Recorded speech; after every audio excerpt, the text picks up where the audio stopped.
podcast and channel. I'm your host, Steph Desar, and in today's episode, I'm sharing ways on how you can connect with your ancestors. So before I get started, don't forget to like and subscribe this channel. We're Divine Feminines on YouTube and all major podcast platforms as Apple, Spotify, Google, you name it, and also Instagram and TikTok. We are available at Divine Feminines with a Z at the end. Why like and subscribe this channel where we've got everything from everyone, men and women, who are really trying to become their best selves.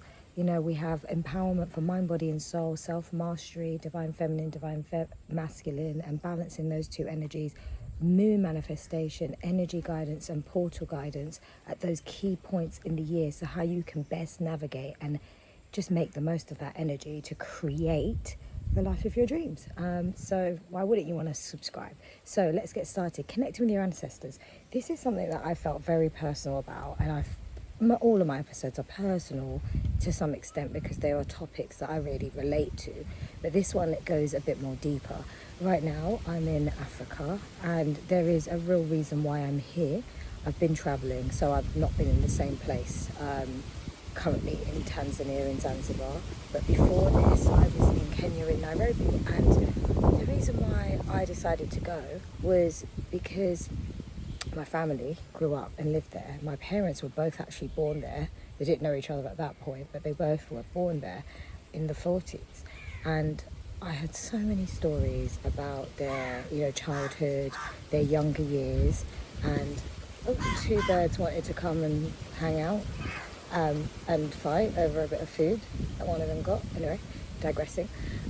This is going to happen. This is what's been happening in these episodes. If I decide to be out here, it just ends up being a bit of a animal show or a nature show. But you can hear it through the leaves blowing and the trees moving and swaying and the ocean. So I hope you enjoy the background sounds. So yeah, I really felt like, I've always wanted to connect and understand that part of their life, and I have a very interesting background where it's involving Portuguese, Indian and African ancestry, and diaspora of my family moving, and different mixes and different cultures coming together. So growing up, I had the advantage of having those three kind of cultures play a role in my upbringing and in whether it was music or food or sort of cultural traditions and things like that.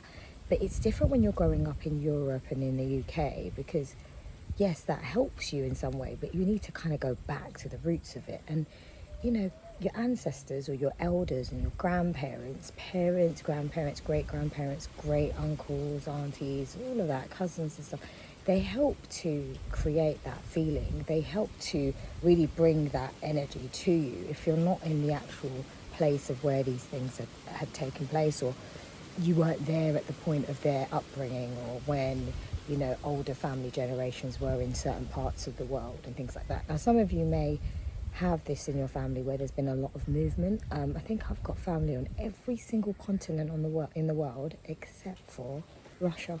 That's what I realised the other day. I actually think it's 6 continents of the 7. So that's really interesting. But that's a really interesting way to connect, to obviously talk to family, to get to know family more, learn the stories. But I find that being able to go to the root of it really will help my own personal discovery, self-discovery, my own healing, but also understand my ancestors and my family and their lineage much more. So this year has been 10 years since my mother passed away, and she was born in Nairobi, Kenya, and unfortunately I wasn't able to go back there with her while she was alive, because my parents said, we're going to go back there at some point, and they didn't. They'd go back to like Goa, where we've got our roots. My great-grandparents, some of my great-grandparents were there, some were in Portugal, and so there was a mixing, but we've got land and roots there. So I'd spent loads of time in Goa, but I can't believe I never went back to Africa. And I guess I was waiting for my parents to go, because you want to be there with them and you want to experience it with them. Unfortunately, my mum passed, and someone passing can be a really hard thing. Really, really hard, especially when it's a parent, it's someone that's been very prominent in your life, and it can be so life-changing. You know, I didn't realise at the time, which was 2013, that was actually probably creating the initial stages of my awakening. Because at the time, if I look back, I'm like, was I really awakening? But things have to get worse to get better.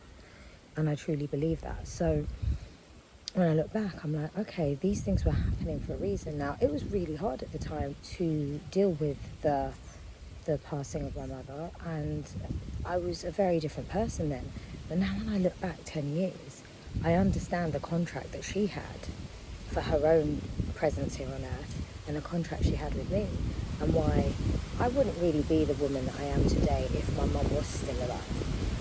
And that's actually quite an interesting finding or an evaluation, because this was all meant to be, and it's all for our highest and best good. Everything's always happening for our highest and best good, and we have to understand and see that, but really believe it, because it's hard to when you're in the height of maybe what feels like your life is being torn apart and your stability is being ripped apart. It's just, you can't listen to what anyone else says. Everyone was saying to me at the time, time is a healer. And I was like, really? And at the time, it just didn't make sense. And the first few years was really tough. As I think I got past 5 years and got on to sort of 6, 7 years, it started to become more known to me that I know the reason of why what's happened has happened, and what my purpose is, and my journey as a rising divine feminine. And I'm taking on that responsibility and that baton for myself, my mother, and the female lineage in my family, and the collective females, the divine feminines, and hence why I'm here on this podcast. So I said to myself, it's 10 years from my mum's passing. It was her birthday the day before, so you know, you can't make this stuff up. Born on the 6th, died on the 7th of March. And I just said, I'm gonna go, because like last year I went to Costa Rica. It was incredible. I was with the water, with the nature in the rainforest, under a beautiful, the Noaka waterfalls, stunning waterfalls if you know of them. And I was there in the pool of the waterfalls, just admiring it and just celebrating my mother's life and really giving thanks and just meditating with that nature. And this time round, I just really wanted it to be something quite close. So I was actually trying to go to Brazil. How funny is that? And my mum's name is Brasilia. So, you know, she used to always make this joke that, you know, I'm named after Brazil. And I thought, yeah, maybe it's Brazil, but I couldn't quite get the trip together. Like, I couldn't get the right flights and couldn't really get it to work the way I wanted it to. And something was telling me, maybe this is not the plan. And then it just clicked. Nairobi. Why don't I go to Kenya? And I really wanted to go with my dad, but he was travelling already, and it meant that it would have been a bit challenging to try and manage between his already planned travels and he was already away to try and do it. And I thought, well, I could still do this. I could actually still go ahead and do it on my own.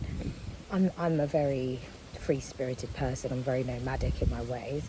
If you see the episodes, I travel everywhere, and I'm literally going from here to there to everywhere. So I thought this is a great way to celebrate her life and connect with my mum and my ancestors, because my mum's dad is actually buried in Nairobi, and he died when she was very young. So she always wanted to go back and see his grave, and that's a way to connect with ancestors. So I thought, yeah, this is a great moment. So once I made that decision, slowly but surely things started to align and make more and more sense. I found out that I had family on my dad's side that was still there, that my dad didn't really know too well. He knew but didn't know. It was my granddad's cousin who's still alive. Can you believe that?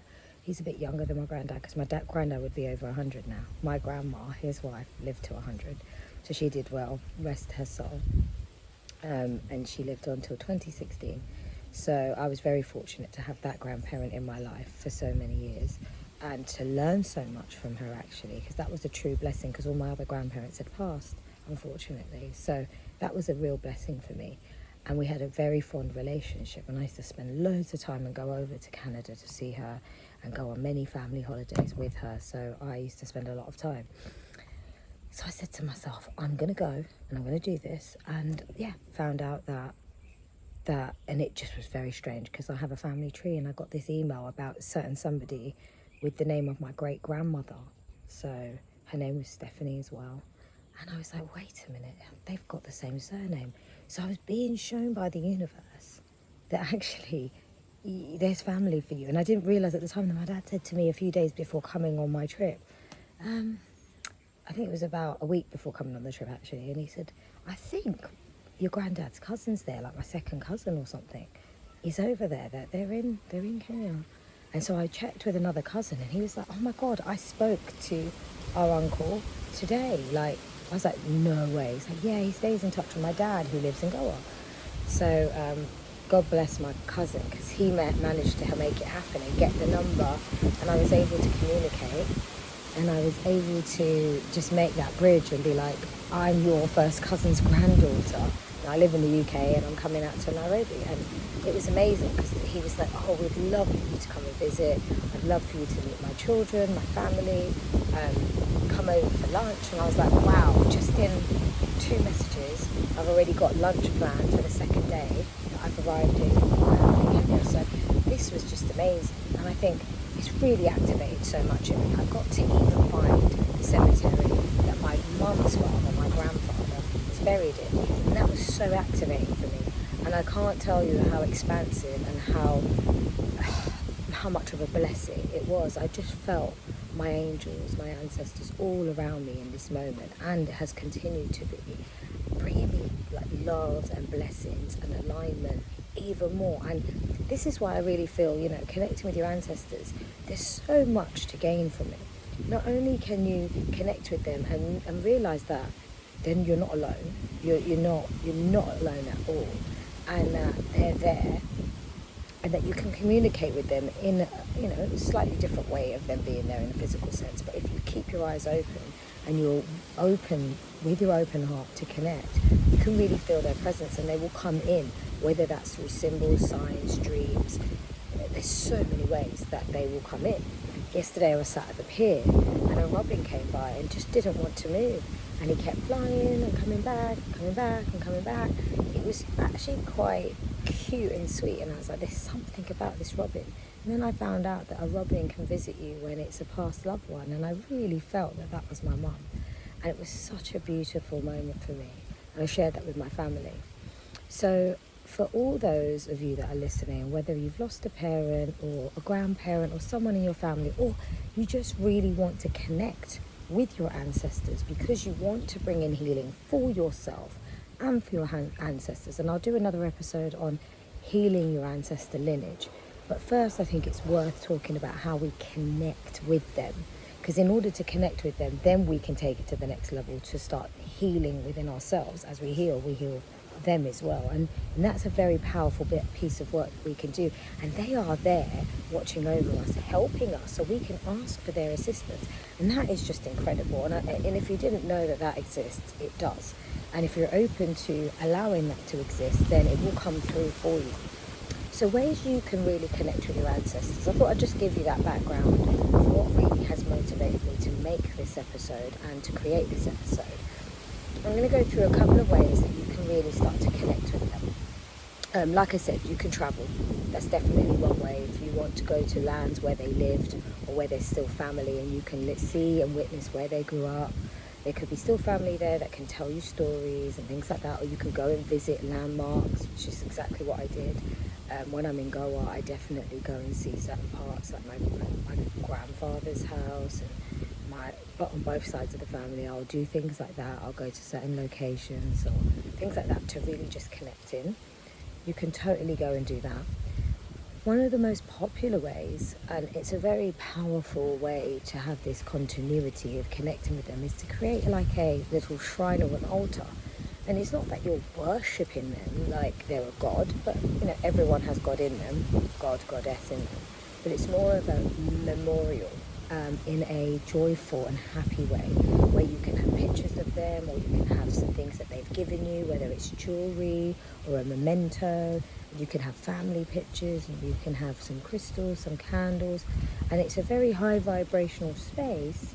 Maybe you have a bit of Palo Santo, maybe you cleanse there as well, which is really dedicated to them. And you can even have things on that little shrine or altar that was very reminiscent of them, that really it might be some of their belongings, or it could be something that they really liked. Or if you've, I know in some traditions, some cultures will make food and also leave it out for their ancestors, some food and some drink when they're celebrating. So some cultures do that. And this is a really nice way to have this little, shrine and like place of dedication. Now, you may already have a little place where you go and meditate. So putting a few pictures up is a really nice thing. It's really funny because I've got a candle of my grandmother, the one that lived to 100. Her name is Valentina, and born on Valentine's Day. And it's a picture of her, and that candle is actually in my kitchen, and that's the best place. That's where she was the best. This woman cooked the most amazing dishes until the age of 96. She actually she was at home well and in full fit shape till 96. Then she took a little bit of a tumble and then had to kind of go and be in the hospital and in a care home after that. But I think 96 years of her life, wow, that's incredible. And she was cooking the best food. So sometimes, I like having her in the kitchen because I talk to her, and when I'm cooking I smile at her and I'm like, what do you think of this? And it's really nice. So that's my way of doing it. I actually haven't made one for my mum yet, and I've been deciding what feels right, because I feel like I'm on the move so much that I feel like it's got to be something that moves with me, and I think that just stays in my heart. But I am thinking of doing a couple of other things at home that will create those sort of shrine or altar kind of sort of equivalents, let's say, because it doesn't have to be one altar. It could be little things around different rooms even that you might want to have it, or you want to have it in one particular room and it's all together. The next one's around visiting graves of your ancestors. Now, a lot of people get spooked out about going to graveyards. I have not, and I think it's probably from a young age when my uncle had passed and we were like only about 13, 14.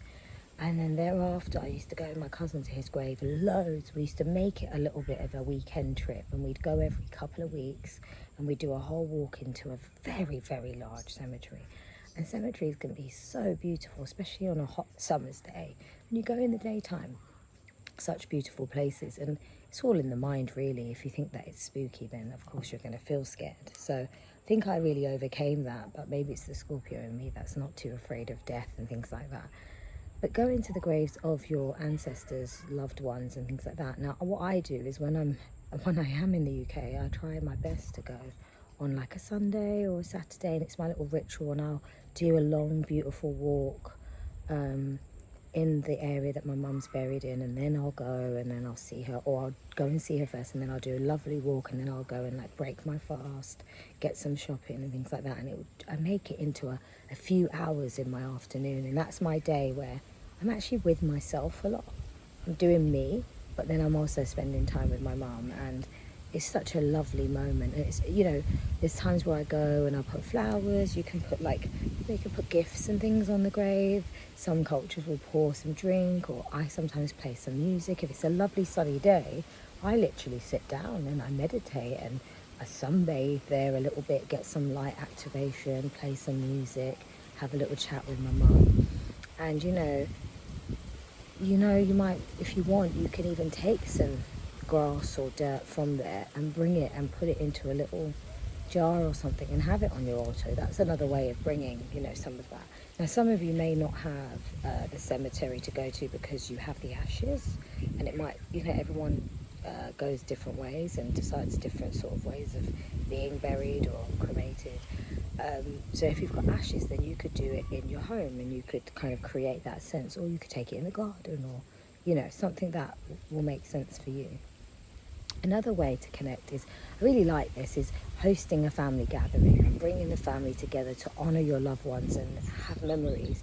So, almost saying to your family, oh, we've got grandma's passing, granddad's passing, and whoever, and I'd really like to do a little reunion, and we'll cook, and you could even do it, and you could actually be the one that could take on a lot of work if you're cooking, but get everyone involved, give everyone a task, and just bring everyone together with the real objective of just celebrating life of your own, because we are here on earth right now, so we can't, we've got to be present with that, but then also remembering them and their gifts and their legacy that they've bestowed and left onto us that we can take, and that has helped us in our lives.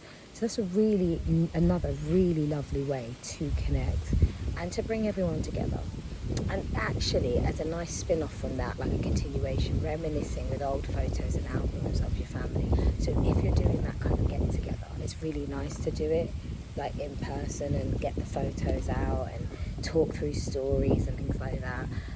Someone said to me the other day, which was really beautiful, that their family built a beautiful book about the grandparents, and it tells about the story of their life. And I think that is so beautiful, because, you know, for many generations to come, they'll be able to understand their grandparents, great-great-grandparents, and what their life was like, and what they were like as people. And, you know, you can learn a lot about yourself through your ancestors too, and the similarities, and where maybe you have come on your journey, and why you have the journey you have too.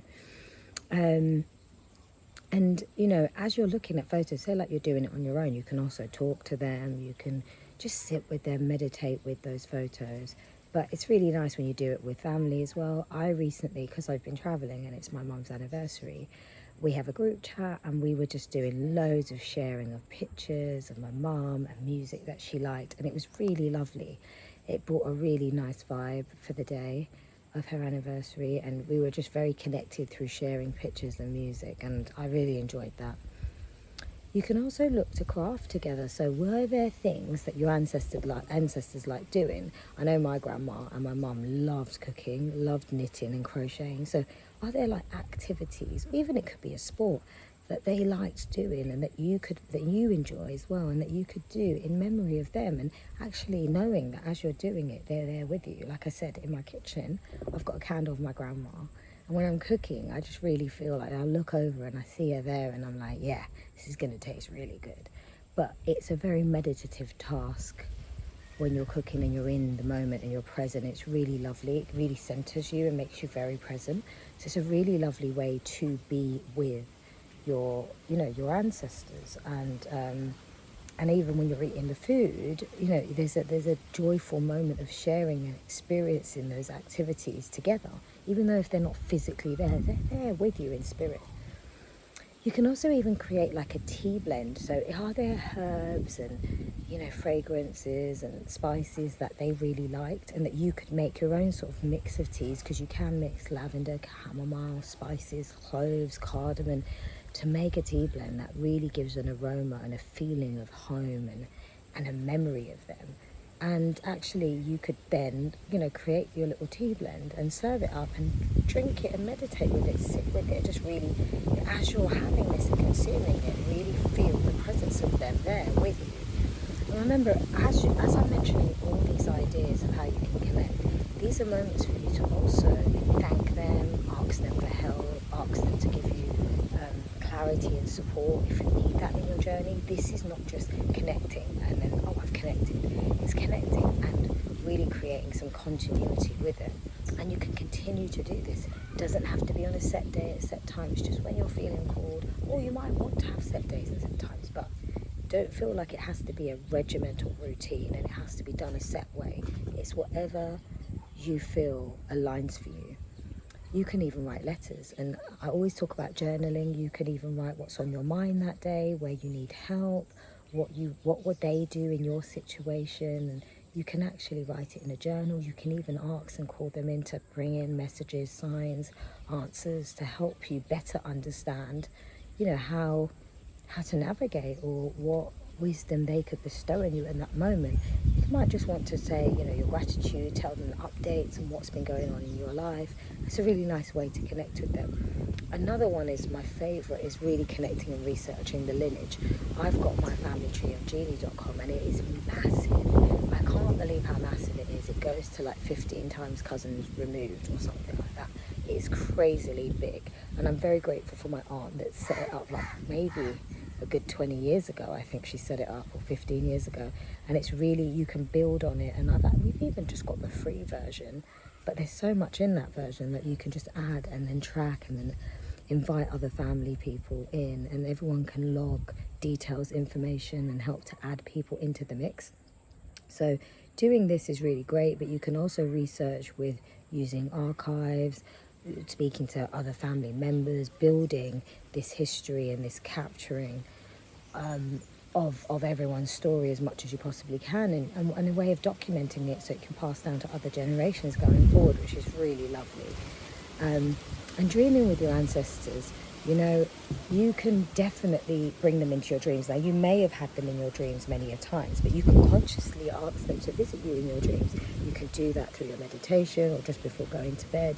And in those moments of the dreams, make a real point to remember what's happened. And I'm sure that if you've consciously asked them to join you in your dreams, then in that dream, you can talk to them and share what you want to share or ask. And even in the dreams, some of those answers might come through, or thereafter they might come through, or signs might follow thereafter. So be really open to the fact that you can really call them in your dreams, you can connect with them in your dreams, and that they're still very present. Look, my final thing to say here is that just because they've passed in the physical sense, they haven't passed in terms of their presence, their energy, their spirit.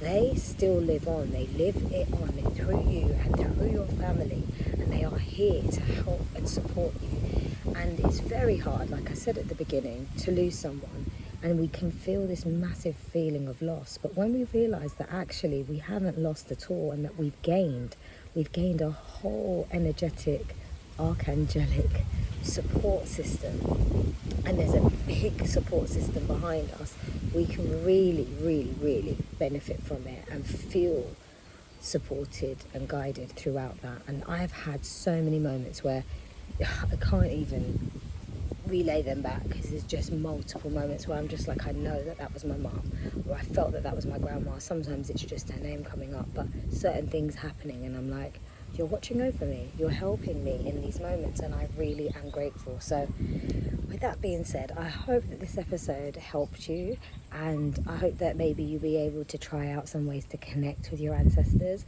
And I will definitely do an episode of how to, you know, heal your ancestral lineage, because many of you that are awakening and that are on this spiritual journey are here to not just heal yourself, but to heal generations of your family. And this is big work. So there'll be more to come on this, and I will be sharing more about my family ancestral discoveries and findings along the way too. So with that being said, sending you lots of love, peace, light and abundance. Mwah, mwah, mwah. Bye.